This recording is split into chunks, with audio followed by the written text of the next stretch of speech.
오늘은 나실인으로 구별된 삼손이라는 제목으로 하나님의 말씀을 전하도록 하겠습니다. 지난 시간까지 우리가 사사기 11장과 12장에서 사사 입다의 이야기를 살펴보았습니다.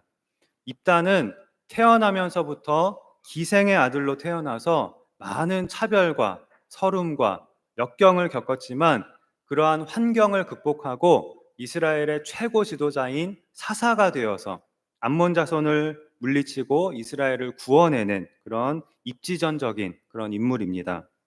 그러나 어리석은 서원으로 자신의 하나밖에 없는 딸을 죽음에 이르게 하고, 또한 에브라임 사람들의 도발에 화를 참지 못하여서 동족인 이스라엘 사람 4만 2천 명을 죽이는 그런 과오를 남기고 말았는데요. 그 후 사사가 된 지 6년 만에 입다가 죽음으로써 입다의 이야기는 이제 끝이 났습니다. 그리고 이어서 12장의 나머지 부분에서는 입다 이후에 일어났던 세 명의 소사사가 짧게 언급이 되고 있는데요. 사사 입산, 사사 엘론, 그리고 사사 압돈, 이렇게 세 명입니다. 입다에 이어서 이들이 사사로 있던 기간 역시 각각 7년, 10년, 8년으로 비교적 짧았는데요. 이 세 명의 사사는 우리가 넘어가도록 하겠습니다. 그리고 오늘부터는 사사기의 마지막 사사인 삼손의 이야기로 넘어가도록 하겠습니다. 삼손의 이야기는 13장부터 16장까지 4장에 걸쳐서, 무려 4장에 걸쳐서 가장 길게 기록이 되어 있는데요.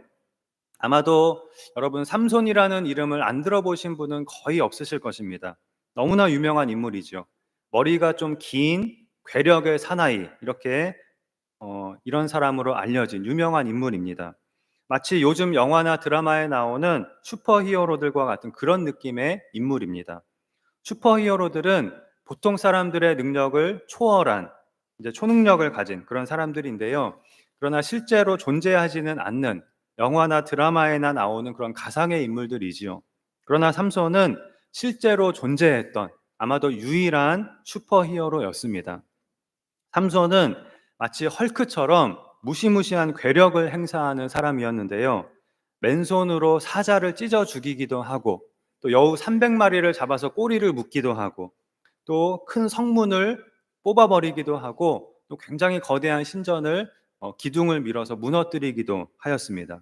그리고 우리가 삼손을 사사라고 부르기는 하지만 삼손은 지금까지 앞에서 나왔던 다른 사사들과는 좀 결이 많이 달랐는데요. 사사로서 전형적인 그런 군사적 지도자의 모습이나 또는 정치적 지도자의 모습은 삼손에게는 전혀 찾아볼 수가 없고, 단지 엄청난 힘을 자랑하며 철없는 망나니처럼 행동을 하게 됩니다. 그럼에도 삼손은 사사기에 나오는 마지막 12번째 사사였고, 하나님께서 블레셋의 손에서 이스라엘을 구원하시는 일에 쓰임을 받게 됩니다. 오늘부터 이 삼손의 이야기를 우리가 살펴보도록 하겠는데요. 오늘 본문은 삼손이 태어나기 이전의 이야기로, 하나님께서 삼손의 어머니가 될 여인에게 천사를 보내셔서 삼손의 출생을 예고해 주는 그런 내용입니다. 그럼 본문의 내용을 살펴보시겠습니다. 1절에 이스라엘 자손이 다시 여호와의 목전에 악을 행하였으므로 여호와께서 그들을 40년 동안 블레셋 사람의 손에 넘겨주시니라 라고 하였습니다. 이제 우리에게 너무나도 익숙한 그런 내용인데요. 삼손이 태어나게 되는 그 당시 시대의 이스라엘의 상황을 보여주는 것으로 이렇게 시작을 하고 있습니다. 또다시 사사기의 전형적인 그런 패턴이 반복되고 있는 것인데요. 첫 번째는 이스라엘이 다시 하나님 앞에 악을 행한 것이고요. 두 번째는 이에 대한 하나님의 징계로 이스라엘이 이방 민족에게 압제를 당하게 된 것입니다. 이번에는 블레셋이라는 나라에게 압제를 당하였는데요. 무려 40년이라는 긴 세월 동안 압제를 당하였습니다. 이 블레셋이라는 나라에 대해서 지도를 보면서 한번 잠시 설명을 드려보겠습니다. 지도를 보시면 왼쪽에 저기 가나안 땅의 남서쪽에 단 지파 그리고 유다 지파와 국경을 맞대고 있는 나라가 블레셋인데요. 원래 이 블레셋 사람들은 이 지역 사람들이 아니고 더 북쪽의 에게해 연안에 살던 해양 민족이었습니다. 그런데 BC 1200년 무렵에 이 팔레스타인 지역으로 이들이 이주해 와서 한때는 저 밑에 애굽, 즉 이집트까지 세력을 넓혔었지만 이후에는 이 지도에 보이는 이곳에 정착을 하게 되었습니다. 성경에서 가나안이라고 부르는 이 지도에 나와 있는 이 지역을 오늘날에는 팔레스타인이라고 부르는데요. 이 팔레스타인이 바로 이 블레셋에서 온 말입니다. 블레셋이 영어로 필리스틴, 즉 팔레스타인입니다. 이 블레셋이 바로 팔레스타인입니다. 자, 이 블레셋 사람들이 이곳에 정착하면서 5개의 도시를 세웠는데요. 아스글론, 아스돗, 에그론, 가드, 가사입니다. 삼손은 지도에 보시는 이 단지파 사람이었는데요. 삼손 이야기에서 이스라엘의 대적은 이 블레셋이고요. 그리고 이 블레셋은 사사기 이후로도 오랫동안 이스라엘의 대적이 되어서 이스라엘을 괴롭히게 됩니다. 다윗 시대에 나오는 골리앗도 바로 이 블레셋 사람입니다. 1절에 보면 이 블레셋이 40년 동안 이스라엘을 압제하였다고 하였습니다. 40년이면 우리나라가 겪은 일제 강점기보다도 긴, 정말 굉장히 긴 세월이거든요. 그런데 이상하게 사사기 13장에는 이스라엘의 부르짖음이 전혀 나오지 않습니다. 이것이 사사기에서 반복되고 있는 패턴과 약간 다른 점입니다. 이스라엘의 부르짖음이 빠져 있습니다. 회개의 부르짖음도 없고 그들이 당하는 고통으로 인한 부르짖음도 없습니다. 자, 이것은 이스라엘의 영적인 상태가 이전보다도 또 더 나빠졌음을 의미하고 있는데요. 아마도 이스라엘 백성은 이 40년이라는 긴 시간 동안 블레셋의 지배하에 있으면서 블레셋의 문화와 가치관에 완전히 잠식당해 갔던 것으로 보입니다. 그래서 이제는 블레셋의 통치를 그냥 어쩔 수 없는 당연한 일로 받아들이고 특별히 자신들을 직접적으로 괴롭히지만 않으면 블레셋의 통치라는 이 현실에 순응하면서 살게 되었을 것입니다. 그리고 그들이 섬기는 신을 같이 섬기고 그들의 문화에 동화되어 갔습니다. 그래서 이스라엘 백성은 더 이상 하나님을 찾지도 또 하나님께 부르짖지도 않는 그러한 상태가 되었습니다. 한마디로 삼손이 등장할 당시의 시대는 이스라엘이 영적으로 완전히 죽어버린 가장 절망적인 그런 시대였다고 할 수 있습니다. 2절에 소라 땅의 단지파의 가족 중에 마누아라 이름하는 자가 있더라. 그의 아내가 임신하지 못함으로 출산하지 못하더니라고 하였습니다. 자, 삼손의 부모를 소개하고 있는데요. 삼손의 아버지는 마누아라는 사람이었고 어머니의 이름은 나오지는 않습니다. 자, 이들은 단지파 사람들이었는데요. 단지파는 이스라엘의 12지파 중에 매우 미약한 지파라고 할 수 있었습니다. 이스라엘의 12지파가 가나안 땅을 분배받을 때 제비를 뽑아서 각 지파가 땅을 분배받았고 각 지파에게는 이제 자신들이 분배받은 땅을 이제 차지해야 하는, 정복해야 하는 그런 사명이 주어졌습니다. 그런데 단지파는 힘이 약해서 주로 적들에게 시달리기만 한 그런 지파였습니다. 사사기 1장에 보면 아모리 족속이 이 단지파를 산지로 몰아넣고 평지로는 내려오지도 못하게 하였다고 하였고요. 후에 블레셋이 강성해졌을 때에는 단지파는 블레셋에게 쫓겨나서 북쪽 지역으로 이주를 하게 됩니다. 바로 그 단지파에 마누아라는 사람이 있었는데 그의 아내가 임신하지 못함으로 출산하지 못하더니라고 하였습니다.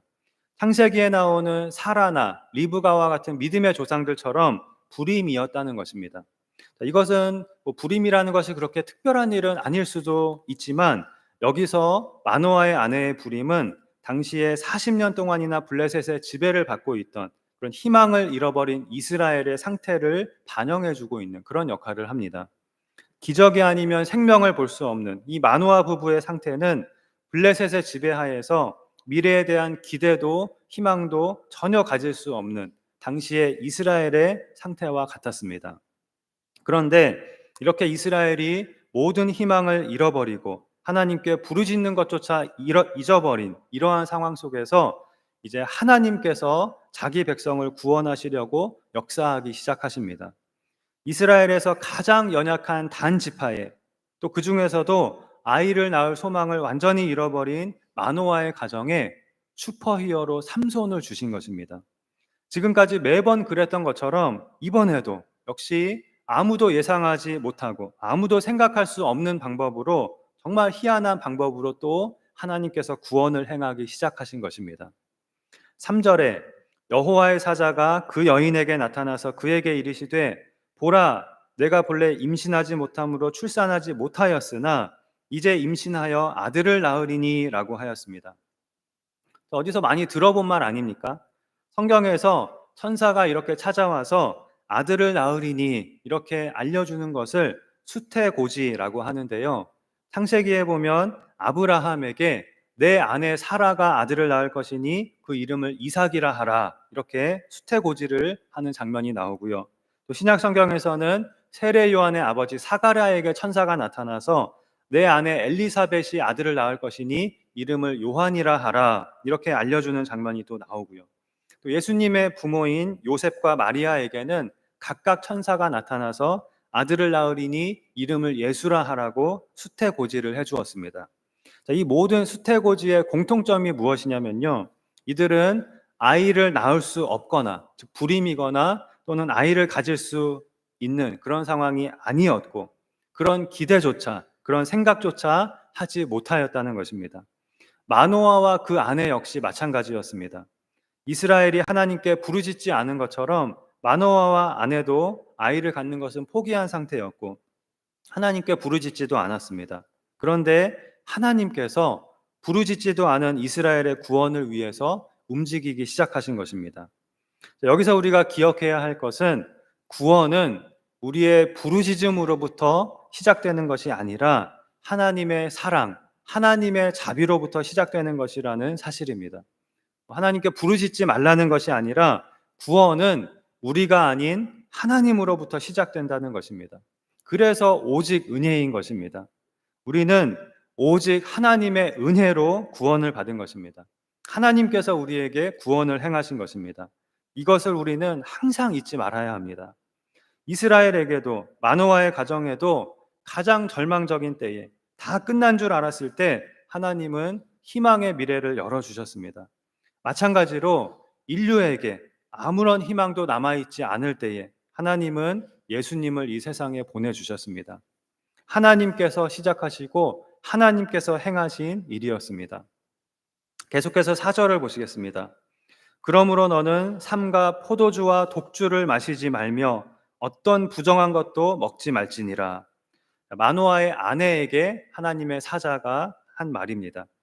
임신한 여자에게 술을 마시지 말라, 이렇게 말하는 것은 당연해 보이는 말이지만 여기서 천사가 이런 말을 한 것은 그런 이유 때문이 아니었습니다. 5절을 보시겠습니다. 보라, 내가 임신하여 아들을 낳으리니 그의 머리 위에 삭도를 대지 말라. 이 아이는 태에서 나옴으로부터 하나님께 바쳐진 나실인이 됨이라. 그가 블레셋 사람의 손에서 이스라엘을 구원하기 시작하리라 하시니, 마노아의 아내가 낳을 아이인 삼손은 태에서 나옴으로부터 하나님께 바쳐진 나실인이 될 것이라고 하였습니다. 이 나실인이라고 하는 말의 뜻은 성별된 사람, 즉 거룩하게 구별된 사람이라는 뜻입니다. 하나님의 것으로 구별되었다는 것입니다. 즉 하나님께 바쳐진 사람이라는 뜻입니다. 민수기 6장에 보면 하나님께서 이 나실인의 법을 정해 주셨는데요. 거기에 보면 하나님이 나실인이 될 사람을 이렇게 정해 주시는 것이 아니라 자기가 나실인이 되고 싶은 사람이 있으면 나실인의 서원을 하고 나실인이 될 수가 있었습니다. 그리고 이 나실인은 평생 하는 것이 아니라 서원을 한 일정 기간 동안 나실인을 하는 것이었는데요. 그 서원의 기간 동안 지켜야 할 규정이 3가지가 있었습니다. 그 첫 번째가 바로 포도주와 독주를 마시지 않는 것이었습니다. 그리고 두 번째는 삭도를 머리에 대지 않는 것, 즉 머리카락을 자르지 않는 것이었습니다. 그리고 마지막 3번째는 시체를 가까이 하지 않는 것이었습니다. 나실인으로 서원한 사람은 그 서원한 기간 동안에는 부모가 돌아가시거나 형제 자매가 죽어도 시체에 가까이 갈 수가 없었습니다. 이 3가지 규정의 구체적인 의미에 대해서는 학자들 사이에 여러 가지 견해가 있는데요. 분명한 것은 3가지 규정 모두 자신을 거룩하게 구별하고 또 자신을 하나님께 바치는 것과 관계가 있다는 것입니다. 예를 들어서 포도주와 독주를 금하는 규정 같은 경우에는, 여러분, 술의 특징이 무엇입니까? 술의 특징은 술을 마시는 그 사람을 지배한다는 것입니다. 그 사람의 몸과 정신을 술이 지배하게 됩니다. 그러므로 술을 금하는 것은 나는 술의 지배를 받지 않겠습니다. 나는 하나님의 것입니다. 하나님이 나의 주인이십니다. 이러한 의미를 담고 있다고 할 수 있습니다.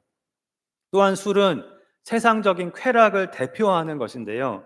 술을 멀리한다는 것은 나는 하나님을 나의 최고의 기쁨으로 삼겠습니다. 이런 의미가 될 수도 있을 것입니다. 그리고 삭도를 머리에 대지 않는 것 역시 머리는 권위를 상징하기 때문에 나의 권위는 하나님께 있습니다. 하나님이 나의 주인이십니다. 이러한 의미를 담고 있다고 할 수 있습니다. 그리고 세 번째로 시체를 가까이 하지 않는 것 역시 하나님께 바쳐진 자로서 자신을 거룩하게 구별하는 것을 의미한다고 할 수 있습니다. 오늘 본문에서 천사는 삼손이 바로 이러한 나실인이 될 것이라고 말하고 있는 것입니다. 삼손이 나중에 자기가 나실인으로 서원할 것이다. 그런 뜻이 아닙니다. 5절에 보면 태에서 나옴으로부터 하나님께 바쳐진 나실인이라고 하였는데요. 사실 여기서 더 정확한 번역은 태에서 나옴으로부터, 이 태어나서부터가 아니라 태중에서부터라는 뜻입니다. 태중에서부터 이미 삼손은 나실인이 된 것입니다. 그래서 천사는 마노아의 아내에게, 삼손이 아니라 마노아의 아내에게 포도주와 독주를 마시지 말고 어떤 부정한 것도 먹지 말라고 한 것입니다. 마노아의 아내가 먹는 것은 뱃속에 아기에게로 들어가게 될 텐데 이미 삼손은 태중에서부터 나실인으로 구별되었기 때문입니다. 삼손은 특이하게도 태에서 나오기도 전부터 하나님의 선택에 의해서 하나님께 바쳐진 나실인이 되었습니다. 그렇다면 이렇게 태어나기도 전부터 나실인으로 바쳐진 삼손은 어떻게 되었을까요? 나실인의 규정도 잘 지키고 또 사사기의 마지막 사사인 만큼 훌륭한 사사가 되었을까요? 불행히도 아니었습니다. 삼손은 이 세 가지 나실인의 규정을 모두 어기게 됩니다. 시작은 그 누구보다도 완벽했습니다. 이미 태중에서부터 삼손은 하나님의 사람으로 준비되었고 또 하나님께 쓰임받을 사사로 정해졌습니다. 그리고 24절에 보면 그 여인이 아들을 낳음에 그의 이름을 삼손이라 하니라. 그 아이가 자라매 여호와께서 그에게 복을 주시더니 라고 하였습니다. 그리고 다음 절인 25절에 소라와 에스다올 사이 마하네단에서 여호와의 영이 그를 움직이기 시작하셨더라 라고 하였습니다. 하나님의 영이 드디어 삼손을 움직이기 시작하셨습니다. 그런데 놀랍게도 바로 다음 절부터 삼손은 엉뚱한 짓을 하기 시작합니다. 그러고는 나실인의 규정을 모두 어기고 파멸로 나아가게 됩니다. 사사시대는 이스라엘이 이방 문화의 영향을 받아서 영적으로 극도로 타락한 시대이기 때문에 우리가 희망적인 내용을 별로 기대할 수가 없는 어려운 시대라고 하였습니다. 삼손 이야기에서도 이것은 계속되는데요. 그럼에도 불구하고 하나님의 은혜로 오늘 본문의 천사의 말처럼 삼손은 블레셋 사람의 손에서 이스라엘을 구원하기를 시작하는 역할을 하게 됩니다. 그래도 삼손은 이스라엘의 대적 블레셋의 손에서 이스라엘을 구원하기 시작합니다. 그리고 이후로 오랜 세월 동안 블레셋은 이스라엘의 대적이 되어 이스라엘을 괴롭히게 되는데요. 이 지긋지긋한 블레셋과의 싸움에 종지부를 찍게 되는 사람은 바로 다윗 왕입니다. 먼 훗날 다윗 왕의 시대에 가서야 이스라엘은 블레셋의 완전한 승리를 거두게 됩니다. 그래도 그 시작을 하나님의 은혜로 삼손이 하게 된 것입니다. 그럼 오늘은 오늘 본문을 통해서 우리가 몇 가지를 생각해 보도록 하겠습니다. 첫 번째는 오늘 본문에서 태어나기도 전부터 나실인으로 택함을 받고도 끊임없이 타락을 거듭하여 멸망의 길로 나아간 이 삼손의 일생은 사사시대의 이스라엘의 죄를 마치 거울과 같이 우리에게 보여주고 있다는 것입니다. 첫째로 삼손은 아이를 낳지 못하는 마노아 부부의 가정에서 하나님의 은혜로 출생을 하였는데 이스라엘도 역시 하나님의 은혜로 하나님의 택한 백성이 되었습니다. 그리고 삼손이 태어날 때부터 나실인으로 거룩하게 그렇게 구별이 된 것처럼 하나님은 이스라엘을 거룩한 백성으로 구별을 하셨습니다. 출애굽기에 보면 하나님은 이스라엘과 언약을 맺으시면서 너희는 내 소유가 되며 제사장 나라가 되며 거룩한 백성이 될 것이라고 말씀하셨습니다. 또 삼손의 생애를 보면 여호와의 영이 함께 하실 때 삼손은 그 누구에게도 패하지 않았습니다. 마찬가지로 이스라엘 백성들은 하나님이 함께 하심으로 가나안 민족들을 물리치고 가나안 땅을 정복할 수 있었습니다. 그러나 삼손은 하나님의 은혜 안에 거하지 못하고 나시린의 서원을 깨뜨리게 됩니다. 삼손은 이스라엘의 사사로서 또 나시린으로서 자신을 성별하지 못하고 블레셋 여인과 결혼을 하였고 또 블레셋 여인들의 유혹에 끊임없이 넘어갔습니다. 마찬가지로 이스라엘은 하나님의 은혜를 망각하고 가나안 민족들과 섞여 살면서 그들과 결혼을 하고 가나안의 우상을 섬기고 가나안의 생활 방식을 따르는 그런 영적 음란 행위에 빠져가고 말았습니다. 하나님의 능력이 임함으로 이스라엘의 사사가 되고 또한 나시린으로 구별된 삼손은 스스로 나시린의 규정을 어기고 나중에는 블레셋 사람들에게 머리카락을 잘리고 자신에게 주어진 초인적인 힘까지 잃게 되는데요.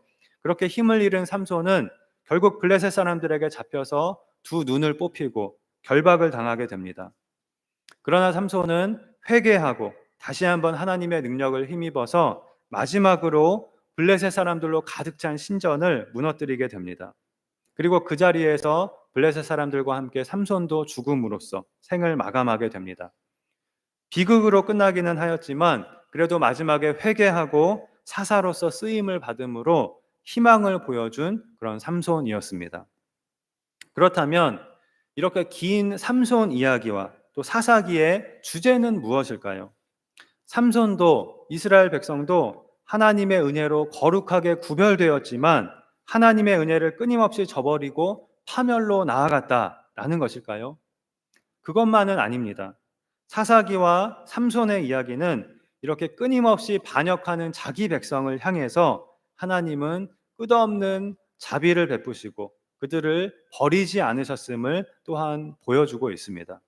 그래서 사사기는 처음부터 끝까지 사사시대가 최악의 시대임을 보여주고 있으면서도 한편으로는 하나님의 자비와 구원을 끊임없이 우리로 하여금 바라보게 하는 그런 성경이라고 할 수 있는데요. 이것이 우리가 두 번째로 생각해 볼 것입니다. 삼손의 탄생은 나중에 있을, 약 이때로부터 1000년 후에 있을 더욱 특별한 탄생을 가리키고 있다 하는 것입니다. 바로 예수님의 탄생입니다. 오늘 본문에서 천사가 마노아의 아내에게 찾아와서 수태고지를 하는 장면은 약 1000년 후에 있을 예수님의 수태고지를 떠올리게 한다고 하였는데요. 이스라엘이 40년 동안이나 블레셋의 압제를 받으면서 더 이상 하나님께 부르짖지도 않는 영적으로 완전히 죽은 상태가 되었을 때 하나님께서 임신하지 못하는 여인에게 이스라엘을 구원할 자를 낳을 것이라고 예고하신 것은 구원은 오직 하나님만이 하실 수 있는 일이고 하나님께서 시작하시는 일이라는 것을 나타내주고 있습니다. 그런데 다른 모든 사사들도 마찬가지이지만 삼손이 가져올 구원은 불완전한 것이었습니다. 5절에 보면 천사는 그가 블레셋 사람의 손에서 이스라엘을 구원하기 시작하리라 라고 말하였습니다.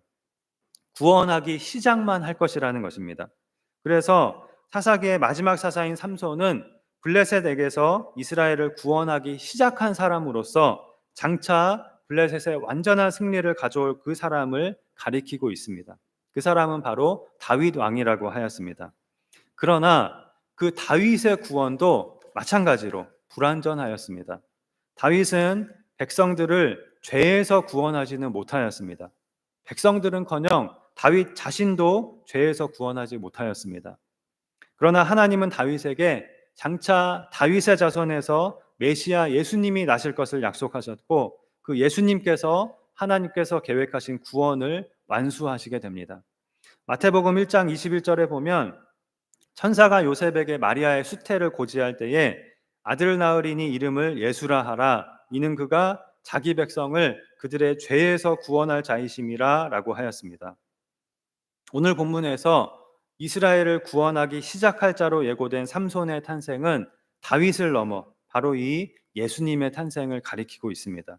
그리고 바로 이 예수님으로 인해서 오늘날 우리가 신약 시대의 하나님의 백성이 되었습니다. 예수님께서 우리를 죄에서 구원하시고 거룩한 하나님의 백성으로 구별하신 것입니다. 그래서 우리가 오늘 마지막으로 생각해 볼 것은 모든 그리스도인은 삼손처럼 거룩하게 구별된 자들이다 하는 것입니다. 이것이 우리가 오늘 깨달아야 할 가장 중요한 것입니다. 모든 그리스도인은 영적 나실인이라는 것입니다.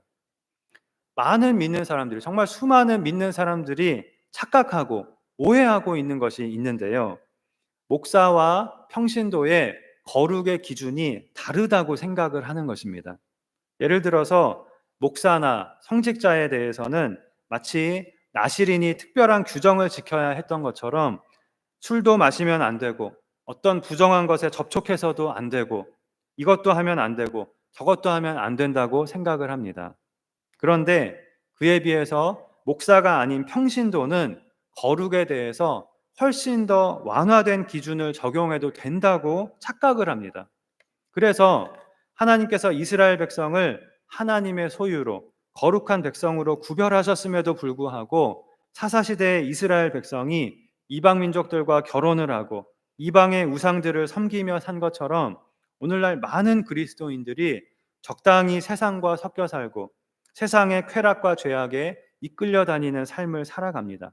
그러면서도 나는 목사가 아니라 평신도니까 이 정도는 괜찮다고 생각을 합니다. 다들 이 정도는 하는데 뭐 이렇게 생각을 합니다. 그런데 바로 이것이 사사시대의 이스라엘 백성의 가장 큰 문제였습니다. 하나님이 명하신 것들을 어기고 하나님 앞에 악을 행하고 있으면서도 그것을 이들은 죄라고 생각하지를 않았습니다. 사사시대의 이스라엘 백성들은 자신들이 이 하는 죄와 우상숭배와 타락을 죄라고 별로 생각하지를 않았습니다. 사사기의 제일 마지막 절은 이것을 한마디로 이렇게 표현하고 있는데요. 그때의 이스라엘의 왕이 없으므로 사람이 각기 자기의 소견에 옳은 대로 행하였더라 라는 것입니다. 이스라엘의 왕이 없었다라고 하는 이 말은 아직 이스라엘이 왕정시대로 넘어가기 전이었다는 뜻도 되지만 이스라엘 백성들이 하나님을 왕으로 생각하지 않고 각자 자기의 소견에 옳은 대로 살아갔다는 것을 말해주고 있습니다. 사사시대 이스라엘 백성은 가나안의 여러 우상들을 섬기고 가나안의 문화와 가치관과 생활 방식을 다 수용해서 따르면서 타락하고 혼합주의 신앙에 빠져가면서 그러면서도 우리는 그래도 아직 여호와 하나님도 함께 섬기고 있으니 이것은 죄가 아니야 라고 생각했습니다. 가나안의 문화에 그런 사고방식을 그대로 들여와서 이 혼합주의가 죄가 아니라고 생각하였습니다. 우리는 우상도 섬기지만 하나님도 우리는 예배하고 있어. 우리는 하나님께 죄를 짓지 않았어 라고 다들 생각하는 그런 시대였습니다. 자기 소견에 옳은 것은 죄가 아니었습니다. 바로 이것이 사사시대에 이스라엘이 갈수록 수렁에 빠져들게 된 원인이었습니다. 구약시대에도 신약시대에도 하나님께서 하나님의 백성에게 분명하게 명하고 계신 한 가지는 너희는 거룩하라는 것입니다. 거룩의 뜻은 구별되다라는 뜻입니다. 우리는 하나님의 것으로 구별되었고 이 세상에서 하나님의 백성으로 구별되어야 하는 것입니다. 무엇으로 구별되는 것이냐면요. 하나님의 말씀으로 구별되는 것입니다. 자기 소견으로 내 마음대로 구별되는 것이 아닙니다. 하나님의 말씀에 순종함으로 하나님의 명령에 순종함으로 하나님의 백성으로 구별될 수 있는 것입니다. 그런데 신약 시대의 하나님의 백성은 이스라엘 민족, 어느 민족 이런 것과 상관없이 누구든지 예수님을 구주로 믿는 자가 하나님의 백성입니다. 이 하나님의 백성을 성도라고 부르고 교회라고 부릅니다. 그런데 이 신약의 하나님의 백성에는 목사와 평신도의 구분이 따로 없습니다. 이 목사나 평신도는 교회에서의 역할에 따라서 편의상 우리가 구분해서 부르는 그런 말이지 모든 그리스도인은 똑같은 성도, 즉 하나님께서 거룩하게 구별하신 자입니다. 모든 그리스도인은 영적 나실인인 것입니다. 나실인은 하나님의 것으로 거룩하게 구별된 자라는 뜻이라고 하였습니다. 우리 모두는 하나님의 것으로 거룩하게 구별된 영적 나실인인 것입니다. 하나님은 우리를 자녀로 부르실 때 이 세상에서 하나님의 자녀로 거룩하게 구별될 것을 명하셨습니다. 영적인 나실인으로 우리 모두를 부르신 것입니다. 그러므로 나는 목사가 아니니까 이 정도는 괜찮겠지 하는 이런 마음은 마치 나는 하나님의 자녀가 아니니까 라고 하는 그런 말과도 같은 것입니다. 이것을 우리는 깨달아야 하겠습니다. 물론 신약 성경에 보면 교회에서 장로를 세우고 집사를 세울 때 장로가 될 사람은 이러이러한 사람이어야 한다. 집사가 될 사람은 이러이러한 사람이어야 한다라고 말씀하고 있는 부분이 있습니다. 이 집사와 장로의 자격에 대하여 말씀하는 그런 부분이 있습니다. 그러나 이것은 장로나 집사가 될 사람이 아니면 이렇게 살지 않아도 된다. 거룩하게 구별된 삶을 살지 않아도 된다. 이러한 뜻이 결코 아닙니다. 결코 그러한 뜻이 될 수 없습니다. 바울은 고린도전서 6장에서 이렇게 말합니다. 너희 몸은 너희가 하나님께로부터 받은 바 너희 가운데 계신 성령의 전인 줄을 알지 못하느냐. 너희는 너희 자신의 것이 아니라 값으로 산 것이 되었으니 그런즉 너희 몸으로 하나님께 영광을 돌리라. 또 너희 몸이 그리스도의 지체인 줄을 알지 못하느냐라고 하였습니다. 모든 그리스도인에게 하고 있는 말입니다. 우리의 몸은 예수님의 지체이며 예수님의 한 몸을 이루는 교회의 지체이며 또 하나님이 우리 안에 거하시는 성령님이 우리 안에 거하시는 성전이라는 것입니다. 그런데 우리가 나실인으로 구별된 이 삼손의 생애를 통해서 기억해야 할 것은 우리 안에는 우리의 옛사람과 새사람이 함께 있어서 우리의 죄악된 본성과 또 성령님께서 주시는 새 마음이 우리 안에 함께 있어서 이 둘 사이의 싸움이 계속해서 진행되고 있다는 것입니다. 우리가 할 일은 우리의 육체가 나를 주장하게 하지 않고 성령의 충만함을 입어서 성령님이 나를 주장하시게 하는 일입니다.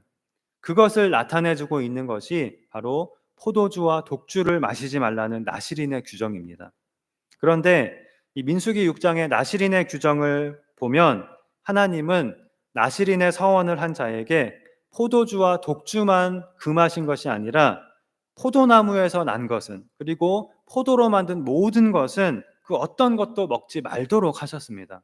왜 그러셨을까요? 작은 것을 허용하다가 결국 술을 마시게 될 것을 하나님은 염려하신 것입니다. 그래서 아예 포도나무에서 난 것은 포도로 만든 것은 쳐다보지도 말라고 그렇게 명하셨습니다.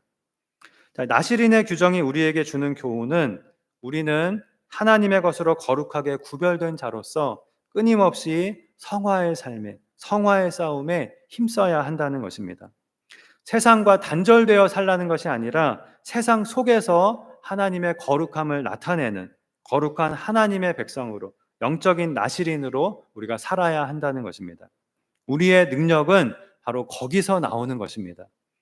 여러분, 삼손이 힘을 잃은 것은 머리카락을 잘렸기 때문이 아닙니다.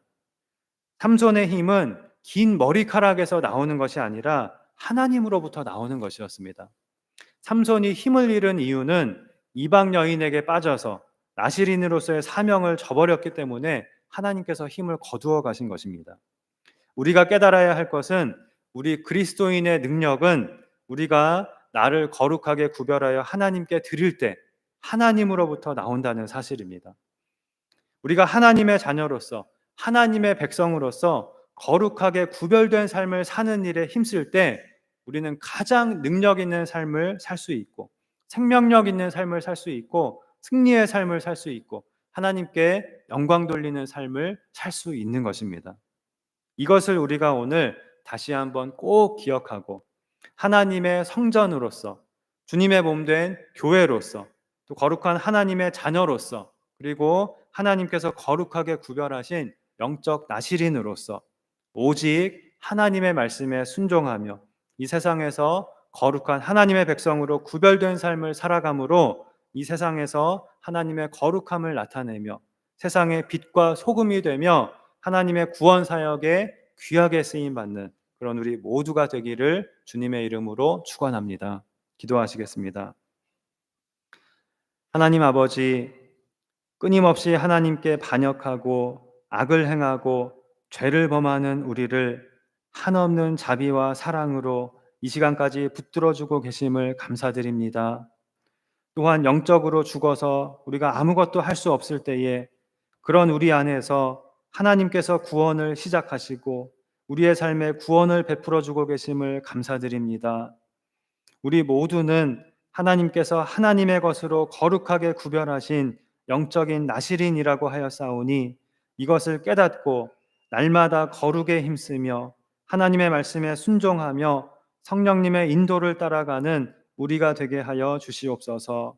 그리하여 죄를 이기는 능력 있는 삶을 살아가며 하나님께서 이 세상을 구원하시는 일에 귀하게 쓰임 받으며 하나님을 영화롭게 하는 우리 모두가 될 수 있도록 인도하시고 축복하여 주시옵소서. 믿사오며 예수님의 이름으로 기도하옵나이다. 아멘.